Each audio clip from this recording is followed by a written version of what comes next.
1,40,000 ഒരു കണക്ക് പറഞ്ഞിട്ടുണ്ടായിരുന്നു. എന്റെ കയ്യിൽ നിന്ന് 1,00,000 രൂപയാണ് ഞാൻ കൊടുക്കാനും ഇല്ല, എനിക്ക് തരാനും ഇല്ല. ഇക്കയുടെ കല്യാണമായ സമയത്ത് ഇക്കയ്ക്ക് ഞാൻ 1,00,000 രൂപ കടം കൊടുത്തിട്ടുണ്ടായിരുന്നു. അത് ഇക്ക കുറച്ച് കടമൊക്കെ ഒന്നുണ്ടാ അനുമോൾക്ക് ഒരു 1,40,40,000 രൂപ. ഷിയാസ് കരീം അങ്ങനെ അനുമോൾ കിട്ടും നല്ലൊരു പണി കൊടുത്തിട്ടാണ് ഷിയാസ് കരീം പോയിട്ടുള്ളത്, വേറൊന്നുമല്ല. അപ്പോൾ ആദ്യം കൊടുത്ത പണി നമ്മൾ കണ്ടതാണ്, ബീഫുമായിട്ട് ബന്ധപ്പെട്ടൊരു പണി. അതിനുശേഷം ഓൺലൈൻ മീഡിയാസ് അനുവിൻ്റെ അടുത്ത് എവിടെ കണ്ടാലും ചോദിക്കുന്നൊരു ചോദ്യമാണ് ബീഫുമായിട്ട് ബന്ധപ്പെട്ട്. ബീഫ് കഴിക്കുമോ, താമര വിരിയുമോ, ചക്ക കിളിക്കുമോ എന്നൊക്കെ ഉള്ളൊരു ചോദ്യങ്ങൾ. ഇപ്പം കൊടുത്തേക്കുന്ന പണി എന്താണെന്ന് വെച്ച് കഴിഞ്ഞാൽ, ഇപ്പം അനുവിന് 1,50,000 രൂപ കൊടുത്തിട്ടുള്ള കാര്യം ഷിയാസ് കരീം ആ ഓഡിയോ ക്ലിപ്പിനകത്ത് പറയുന്നുണ്ടല്ലോ. അപ്പോൾ അതാണ് ഇപ്പം അനുവിൻ്റേക്ക് കറങ്ങി തിരിഞ്ഞ് എത്തിയിരിക്കുന്നത്. ഇപ്പോൾ ഇവിടെ ഞാൻ കഴിഞ്ഞ വീഡിയോസിനകത്ത് ഞാൻ പറഞ്ഞ പോലെ ഇവിടെ നെഗറ്റീവ് ഷിയാസ് കരീം കാരണം നെഗറ്റീവ് ആവാൻ പോകുന്നത് അനുവാണ്. നെഗറ്റീവ് ആവാൻ പോകുന്നതല്ല, ഓൾറെഡി ആയിക്കഴിഞ്ഞു. കാരണം കമൻറ്റ് സെക്ഷനൊക്കെ എടുത്ത് നോക്കിക്കഴിഞ്ഞാൽ ഓരോ വീഡിയോസിൻ്റെ ഇടയിൽ നമുക്ക് മനസ്സിലാക്കാൻ പറ്റും അനുമോളെയും ഷിയാസിനെയും വെച്ചിട്ട് എന്തൊക്കെയാണ് പറയുന്നത്. അപ്പോൾ അതാണ് പറഞ്ഞത്, ഈ ഷിയാസ് കരീം കാരണം അനുവിനെ കൂടെ നെഗറ്റീവ് ആക്കി കളഞ്ഞു. അപ്പം ഞാനിവിടെ ഒരു ക്ലിപ്പ് വെച്ച് തരാം. കാരണം ഇപ്പം അനുവിൻ്റെ പുതിയൊരു ബയറ്റ് വന്നിട്ടുണ്ട്. അപ്പോൾ അതിനകത്ത് അനു പറയുന്നതെന്ന് വെച്ച് കഴിഞ്ഞാൽ ഷിയാസ് കരീം 1,50,000 രൂപ അനുവിന് കൊടുക്കാനുണ്ട്, 1,50,000 രൂപ അനുവിന് കൊടുക്കാനുണ്ട്, അനുവിൻ്റെ കയ്യിൽ നിന്ന് മേടിച്ചു എന്നാണ് ഷിയാസ് കരീം ആ ഓഡിയോ ക്ലിപ്പിനകത്ത് പറയുന്നത്. ഇപ്പോൾ അനു പറയുന്നത് 1,00,000 രൂപയെ മേടിച്ചിട്ടുള്ളൂ എന്ന്. ഇപ്പോൾ ഇവിടെ ആര് പറയുന്നതാണ് ഇതിൽ സത്യമെന്ന് ഇപ്പം ഇതിൽ മനസ്സിലാവുന്നില്ല. കാരണം എനിക്ക് തോന്നുന്നു ഷിയാസ് കരീം എല്ലാ കാര്യത്തിലും കുറച്ച് കയറ്റിയാണ് പറയുന്നതെന്ന് തോന്നുന്നു. കാരണം മറ്റേ യുവതിയുടെ കാര്യം വന്നപ്പോഴത്തേക്ക്, പരാതി കൊടുത്ത യുവതിയുടെ കാര്യം വന്നപ്പോഴത്തേക്ക് 60 വയസ്സ് പറഞ്ഞു, പിന്നെയാണ് അറിയുന്നത് 45 വയസ്സേ ഉള്ളൂ. അതുപോലെ ആയിരിക്കാം ചിലപ്പം ഈ ഒരു സംഭവം. എനിക്കൊന്നും ഇവിടെ ഏത് സ്കൂളിലാണ് കണക്ക് പഠിച്ചതെന്ന് അറിയിക്കും. ഈ കണക്കിൻ്റെ ക്ലാസ്സിൽ ഇപ്പം കയറാത്തതിൻ്റെ കുഴപ്പമാണെന്നൊന്നും അറിയത്തില്ല. എന്തായാലും എവിടേക്ക് ഒരു വിധിയൊക്കെ മാറിക്കിടക്കുന്ന പോലെയാണ് ഷിയാസ് കരീമിൻ്റെ കേസിൽ എനിക്ക് തോന്നിയിട്ടുള്ളത്. അപ്പം അന്ന് 60 പറഞ്ഞു യുവതിയുടെ വയസ്സിനകത്ത്. ഇപ്പം അനുവിന് 1,50,000 രൂപ 1,40 കൊടുക്കാനുണ്ടെന്ന് പറഞ്ഞു. ഇപ്പോൾ അനു പറയുന്നത് 1,00,000 രൂപയാണ് തന്നിട്ടുള്ളത്, അത് തിരിച്ചിട്ട് തന്നിട്ടുണ്ടെന്നും പറയുന്നുണ്ട്. പിന്നെ ഇവിടെ വേറൊരു സംഭവം എന്ന് വെച്ച് കഴിഞ്ഞാൽ അനു ഇവിടെ പറയുന്നുണ്ട്, ഇപ്പം അനുവിനെതിരെ ഒരുപാട് സൈബർ അറ്റാക്കുകളൊക്കെ നടക്കുന്നുണ്ട്. കമൻറ്റ് സെക്ഷൻ എടുത്ത് നോക്കി കഴിഞ്ഞാൽ നമുക്ക് മനസ്സിലാക്കാവുന്നേ ഉള്ളൂ ഷിയാസിൻ്റെ കൂടെ നടക്കുന്നതുമായിട്ട് ബന്ധപ്പെട്ട്. അപ്പം അതിനൊക്കെ ഒരു ക്ലാരിറ്റി അനു ഇവിടെ തരുന്നുണ്ട്, ഈ ഒരു ബൈറ്റിനകത്ത് തരുന്നുണ്ട്. കാരണം 8-9 വർഷം കൊണ്ട് മാത്രമേ ഷിയാസ് കരീമിനെ അറിയത്തുള്ളൂ. പിന്നെ ഇവിടെ കമൻറ്റ് സെക്ഷനകത്ത് എല്ലാവരും ചോദിക്കുന്നത് ഏത് സമയം നോക്കിയാലും ഷിയാസ് കരീമിൻ്റെ കൂടെയാണല്ലോ എന്നൊക്കെ ചോദിക്കുന്നുണ്ട്. ഒരു ഇനാഗുറേഷൻ വരുമ്പോഴത്തേക്ക് അവരെ ഒരുമിച്ച് വിളിക്കുന്നു, സ്റ്റാർ മാജിക്കിലെ ഒരു ഫെയിം എന്ന നിലയ്ക്ക് ഒരുമിച്ച് പോകുന്നു. അത് കഴിഞ്ഞാൽ പിന്നെ അവർ രണ്ട് വഴിക്ക് പോകുന്നു. ഇതിനകത്ത് കമൻറ്റിൽ കടന്ന് ഇങ്ങനെ അവരെ ഈ പറഞ്ഞ അനുവിനെ ഇതുപോലെ ഇങ്ങനെ മോശമാക്കേണ്ട കാര്യമില്ല. കാരണം ഷിയാസ് എന്ത് തെറ്റ് ഇതുപോലെയുള്ള തൊട്ടിത്തരങ്ങളും ഇതൊക്കെ ചെയ്തിട്ട് ഈ അനുവിനെ അതിലോട്ട് കൂട്ടിക്കലർത്തേണ്ട കാര്യമില്ല. അവൻ ഇതുപോലെ എന്തെങ്കിലും പേക്കൂത്തുകൾ കാണിച്ചെന്ന് പറഞ്ഞിട്ട് ഈ എല്ലാവരും അനുവിൻ്റെ മെക്കിട്ട് കയറാൻ പോകുന്നതിൽ എനിക്ക് അതിനോട് താല്പര്യമില്ല. അവർ ഇനാഗുറേഷൻ്റെ ഭാഗമായിട്ട് ഒരുമിച്ച് പോകുന്നു, ഒരുമിച്ച് ഇനാഗുറേഷൻ ചെയ്യുന്നു. അത് കഴിഞ്ഞ് അവർ രണ്ട് വഴിക്ക് അവരെ വീട്ടിൽ പോകുന്നു, കഴിഞ്ഞു. ഇതിനകത്ത് കടന്നിട്ട് കുരു പൊട്ടിയിട്ട് കുറേ ആളുകൾ മോശമായിട്ട് കമൻറ്റ് ചെയ്യുന്നുണ്ട്. അതിനോട് എനിക്ക് താല്പര്യമില്ല. എന്നാലും ഞാനിവിടെ ആ ഒരു ക്ലിപ്പ് വെച്ച് തരാം. അനുവിൻ്റെ ചെറിയൊരു ബയറ്റ് ഷിയാസുമായിട്ടുള്ളൊരു ആ ഒരു ബന്ധത്തെ പറ്റിയിട്ടും ഷിയാസിൻ്റെ കൂടെ ഈ ഇനാഗുറേഷന് പോകുന്നതിനൊക്കെ പല ആൾക്കാർ ഏത് സമയം നോക്കിയാലും ഷിയാസിൻ്റെ കൂടെയാണല്ലോ എന്നൊക്കെ ചോദിക്കുന്ന ആൾക്കാർക്ക് ഒരു മറുപടി പുള്ളിക്കാരി തന്നെ പറയുന്നുണ്ട്. പിന്നെ പൈസയുടെ കാര്യം പറയുന്നുണ്ട്, അതും ഞാൻ വെച്ചുതരാം. ആ ഷിയാസിനെ പറ്റി പറയുന്ന ആ ഒരു ബൈറ്റ് നിങ്ങളൊന്ന് കണ്ടുപോക്കെ. ഷിയാസിനെ പറ്റി എന്ന് പറഞ്ഞാൽ നിങ്ങൾക്കറിയാം, ഷിയാസ്ക്ക് എനിക്കൊരു 8-9 വർഷമായിട്ട് പരിചയമാണ്. ഈ ഇൻഡസ്ട്രിയിലുള്ള ആളും കൂടി ആയതുകൊണ്ട് സ്റ്റാർ മാജിക് മാത്രമല്ല, അത് കഴിഞ്ഞതിന് ശേഷവും ഷിയാസ്കേറ്റിന് ഇനാഗുറേഷൻസ് നിങ്ങളെ നമ്മൾ കാണുന്നില്ലേ പരസ്പരം, അതുപോലെയാണ് ഇനാഗുറേഷനൊക്കെ ഞാൻ ഷിയാസ്കെ കാണുന്നത്. പിന്നെ എന്തെങ്കിലും പ്രോഗ്രാമും കാര്യങ്ങളും വരുമ്പോഴാണ് ഞാൻ ഷിയാസ്കെ കാണുന്നത്. അല്ലാണ്ട് ഷിയാസ്കയുടെ പേഴ്സണൽ കാര്യങ്ങൾ, ഷിയാസ്കെ എവിടെ പോകുന്നു, ആരെ കോൾ ചെയ്യുന്നു, പിന്നെ ആരൊക്കെയാണ് ഫ്രണ്ട്സ്, പേഴ്സണൽ കാര്യങ്ങൾ ഞാൻ ഒന്നത്തെ കാര്യം ചോദിക്കാറില്ല. ഞാൻ എന്റെ പേഴ്സണൽ കാര്യങ്ങളൊക്കെ പറയണം. ഞാൻ പറഞ്ഞിട്ടുണ്ട്, എന്റെ എന്തെങ്കിലും വിഷമൊക്കെ വരുമ്പോൾ ഞാൻ ഇക്കെടുത്ത് പറയാറുണ്ട്. അപ്പൊ അല്ലാണ്ട് ഇക്കയുടെ ഒരു പേഴ്സണൽ കാര്യങ്ങൾ ഞാനും ചോദിക്കാറില്ല, ഇക്ക എന്നോട് ഷെയർ ചെയ്യാറില്ല. അപ്പൊ അതിനെപ്പറ്റി എനിക്ക് ഒന്നും പറയാനില്ല, എനിക്ക് അറിയത്തില്ല. അറിയാത്ത കാര്യങ്ങൾ പറയുന്നത് ശരിയല്ലല്ലോ. അതെ, ഓക്കെ, കണ്ടല്ലോ. അപ്പം അത് ക്ലിയർ ആയെന്ന് വിചാരിക്കുന്നു. കാരണം പുള്ളിക്കാരിയെ ഈ പറഞ്ഞിട്ടുള്ള മോശക്കാരിയാക്കേണ്ട കാര്യമില്ല അതിനകത്ത്. പുള്ളിക്കാരിയെ വന്ന് തെറി വിളിക്കേണ്ട കാര്യം എന്താണ്? അവൻ എന്തെങ്കിലും ഏതെങ്കിലും തെമ്മാടിത്തരങ്ങൾ എവിടെയെങ്കിലും ചെന്ന് കാണിച്ചിട്ടുണ്ടെങ്കിൽ ആർക്കെങ്കിലും കാണിച്ചിട്ടുണ്ടെങ്കിൽ അപ്പോൾ അനു പറയുന്ന പോലെ അവൻ ആരെയൊക്കെ വിളിക്കുന്നുണ്ട്, ഷിയാസ് കരീം ആർക്കൊക്കെ മെസ്സേജ് അയക്കുന്നുണ്ട്, എന്തൊക്കെ ഡീൽ ചെയ്യുന്നുണ്ടെന്നും പുള്ളിക്കാരിക്ക് അതറിയത്തില്ല, പുള്ളിക്കാരിക്ക് അത് അറിയേണ്ട കാര്യമില്ലല്ലോ.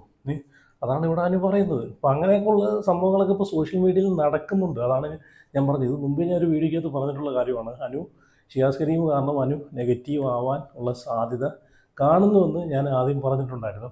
കാരണം ഇപ്പോൾ ഇനി നോക്കിക്കോണേ, എവിടെ അനു ഇനാഗുറേഷന് പോയാലും എവിടെ പോയാലും അവിടെ ഓൺലൈൻ മീഡിയാസ് ചോദിക്കുന്ന ഒരു ചോദ്യമായിരിക്കും. ഷിയാസുമായിട്ട് ബന്ധപ്പെട്ട ചോദ്യങ്ങൾ ഉറപ്പായിട്ട് ചോദിക്കും. അത് ഇനി അങ്ങോട്ട് കാണും. അത് ആരാണ് അതിനെ ഇടവരുത്തി കൊടുത്തത്? അത് ഷിയാസ് കരീമല്ലേ അതിനെ ഇടവരുത്തി കൊടുത്തത്? അവനിക്ക് അവൻ്റെ കാര്യം നോക്കി അങ്ങ് പോയാൽ പോരായിരുന്നോ? അപ്പം അതിനൊക്കെ ഇടവരുത്തി കൊടുത്തത് ഷിയാസ് കരീം തന്നെയാണ്. ഇനി അനു പറയുന്ന ഈ പറഞ്ഞിട്ടുള്ള പൈസയുടെ കാര്യം, 1 ലക്ഷം രൂപയാണ് ഷിയാസ് കരീമിന് കൊടുത്തിട്ടുള്ളതും തിരിച്ച് തന്നിട്ടുണ്ടെന്നും പറയുന്നുണ്ട്. പിന്നെ ഷിയാസ് കരീം എന്തുകൊണ്ടത് 1.40 എന്ന് പറഞ്ഞതെന്ന് എനിക്കിപ്പോഴും മനസ്സിലാവുന്നില്ല. ചിലപ്പം ഇവൻ്റെ എല്ലാം ഇച്ചിരി മുമ്പോട്ടാണല്ലോ, അതുകൊണ്ടായിരിക്കും അവൻ അങ്ങനെ പറഞ്ഞിട്ടുള്ളത്. മറ്റേ 60 വയസ്സുള്ളത് നമ്മളങ്ങനെയാണ് പീഡിക്കാത്ത ഒന്ന്, പിന്നെ അങ്ങനെയാണല്ലോ പറഞ്ഞത്. അത് 60 വയസ്സുള്ളത്. അപ്പം അതും കൂടെ ഒന്ന് കണ്ടു നോക്കെ. 1,40,000 രൂപയുടെ ഒരു കണക്ക് പറഞ്ഞിട്ടുണ്ടായിരുന്നു. എന്റെ കയ്യിൽ നിന്ന് 1 ലക്ഷം രൂപയാണ് ഞാൻ കൊടുക്കാനും ഇല്ല, എനിക്ക് തരാനും ഇല്ല. ഇക്കയുടെ കല്യാണമായ സമയത്ത് ഇക്കയ്ക്ക് ഞാൻ 1 ലക്ഷം രൂപ കടം കൊടുത്തിട്ടുണ്ടായിരുന്നു. അത് ഇക്ക പിറ്റേ മാസം എനിക്ക് ഇട്ട് തരുകയും ചെയ്തു.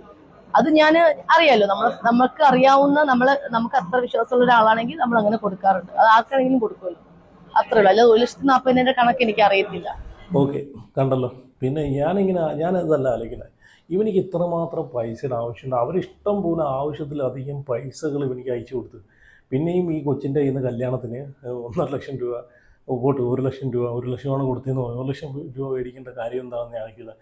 അപ്പോൾ ആ ഓഡിയോ ക്ലിപ്പിനകത്ത് പറയുന്നുണ്ട് 5 ലക്ഷം രൂപ വണ്ടി വാടകയ്ക്ക് എടുക്കാൻ, ലീസിന് കല്യാണത്തിന് എടുക്കാൻ വണ്ടി, 5 ലക്ഷം രൂപയുടെ വണ്ടിക്കകത്താണ് അവൻ സ്വന്തമായിട്ട് അധ്വാനിക്കുന്ന പൈസയാണെങ്കിൽ കുഴപ്പമില്ല. ഈ വല്ലവരെയും ഊറ്റിയെടുക്കുന്ന പൈസക്കകത്തും ഡിമാൻഡ് പറയുന്നതേ എന്തായാലും കൊള്ളാം. എന്തായാലും സംഭവം ഞാൻ ആ ഒരു ഓഡിയോ ഒന്നും കൂടെ വെച്ച് തരാം. കാരണം ഷിയാസ് പറയുന്നത് 1.40 തന്നെയാണ്.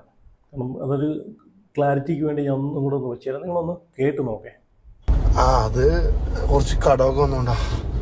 അനുമോൾക്കൊരു 1,40,000 രൂപയാണ്.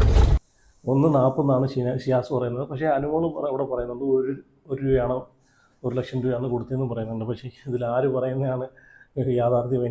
എനിക്ക് അനു പറയുന്നതായിട്ടാണ്, അനു പറയുന്നതാണ് സത്യം എന്നാണ് എനിക്ക് തോന്നുന്നത്. കാരണം ഷിയാസിൻ്റെ കാര്യത്തിൽ മൊത്തത്തിൽ എടുത്ത് നോക്കുകയാണെങ്കിൽ മൊത്തത്തിൽ കുളഞ്ഞു പറഞ്ഞ് കിടക്കുന്നൊരു സംഭവമാണ്. ഷിയാസ് പറയുന്നതൊന്നും ഒരു കറക്റ്റായിട്ടുള്ള കാര്യമില്ല. ഞാനിപ്പോൾ കഴിഞ്ഞ ദിവസം ഒരു ഷിയാസിൻ്റെ ഒരു ബൈറ്റ്സ് കണ്ടു, പുതിയൊരു ബൈറ്റ്സ്. ഇങ്ങനെ സ്ക്രോൾ ചെയ്യുന്ന സമയത്ത് ഷിയാസിൻ്റെ വൈഫ് പ്രസവിച്ച് കിടക്കുവാണ് ഇപ്പം. അപ്പോൾ അതുമായിട്ട് ബന്ധപ്പെട്ട് ഓൺലൈൻ മീഡിയാസ് ഷിയാസിൻ്റെ അടുത്തൊരു ചോദ്യം ചോദിക്കുന്നുണ്ട്, കുട്ടിയുടെ കാര്യവും എല്ലാം ചോദിക്കുന്നുണ്ട്. അപ്പം ഷിയാസ് അതിന് പറയുന്നൊരു മറുപടി നോക്കും. ഒരു പബ്ലിക്കിൽ വന്ന് ഒരു വ്യക്തിക്ക് എങ്ങനെ പറയാൻ സാധിക്കും? ഷിയാസ് ആ പറയുന്ന മറുപടി നിങ്ങളൊന്ന് കണ്ടു, അതിനുശേഷം ഞാൻ പറയാം.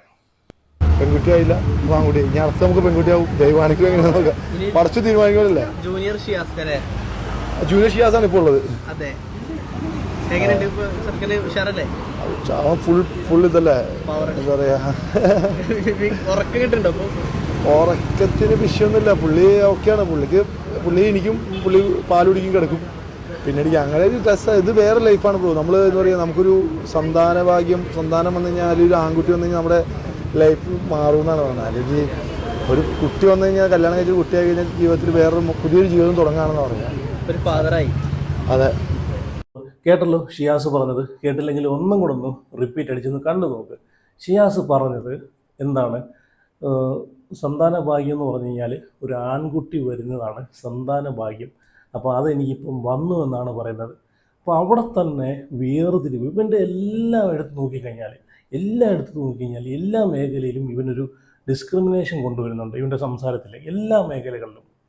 ഇവിടെ കണ്ടില്ലേ, പെണ്ണ ആവാതിരുന്നത് ഭാഗ്യം, ആണായതുകൊണ്ടൊരു സന്താന ഭാഗ്യം, ആൺകുട്ടിയായിരുന്നെങ്കിൽ സന്താന ഭാഗ്യം ഉണ്ടാവുമെന്ന്. ഇന്ന് എത്ര സ്ഥലങ്ങൾ നമ്മൾ കാണുന്നതാണ്. ഒരു പെൺകുട്ടി ഉണ്ടായിരുന്നെങ്കിൽ എന്ന് ദുഃഖിക്കുന്ന മാതാപിതാക്കളുണ്ട്, അല്ലേ? ഒരു ഗ്ലാസ് വെള്ളം എടുത്ത് തരാൻ അങ്ങനെ ഒരു കാലഘട്ടമാണ് ഇന്ന്. അപ്പം ഇതാണ് ഈ വിവരദോഷിയുടെ വായിന്ന് വരുന്ന സംസാരങ്ങൾ.